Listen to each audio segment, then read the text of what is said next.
inside this box, I have the Galaxy Mega 6.3. And since I'm such a phablet fan, you know I've been waiting to get my hands on this thing. 6.3 does refer to the screen size. All right, let's see here. Okay, let's get this guy out of here. Wow, that is a big phone. They're using millimeters as their primary measurement. Just as a trivia note, 6.3 inches is 159.7 millimeters. Good to know. All right, let's see what else is in the box.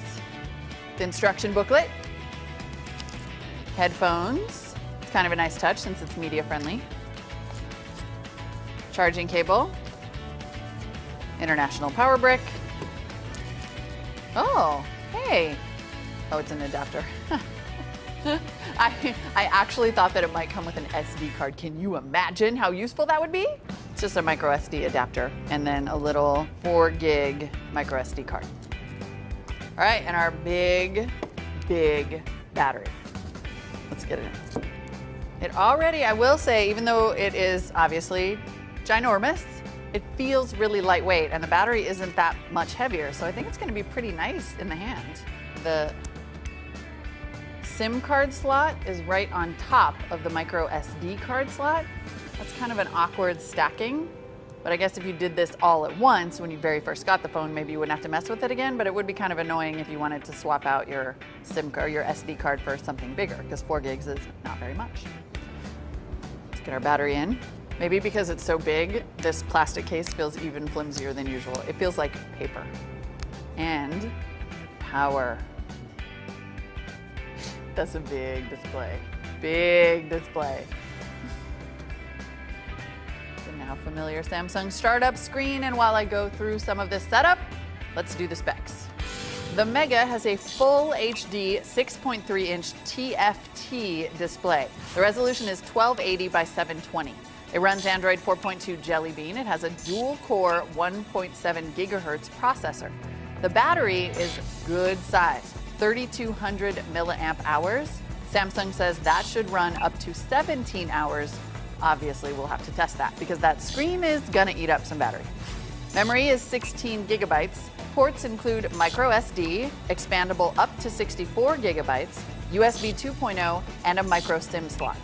The micro SD card slot is on top of the micro SIM port, and the way they're stacked is a little bit awkward. Connectivity-wise, the Mega comes packed with Bluetooth, Wi-Fi, and AGPS. The 6.3 version comes with LTE, but the 5.8-inch Mega does not have LTE support. The camera on the Galaxy Mega is a slightly disappointing 8 megapixels, but there are a ton of built-in photo modes that are really fun. There are filters, and you can even apply them when you're taking video. And then there are various camera modes, like the ability to automatically choose the best photo from a bunch, continuous shooting, the best face, and something called beauty face. And the front-facing camera is 2 megapixels. The unlocked price is pretty high, $798. Most of that cost, of course, goes to the screen. Now, a couple key differences between the plain old Galaxy line, or in this case, the Galaxy Mega line, and the S4 line, even though it has some of those Samsung-only features like Smart Stay, AirView, S-Beam, and of course, the somewhat annoying TouchWiz interface, it doesn't have some of those premium S4 features like the eye scrolling and the gesture controls.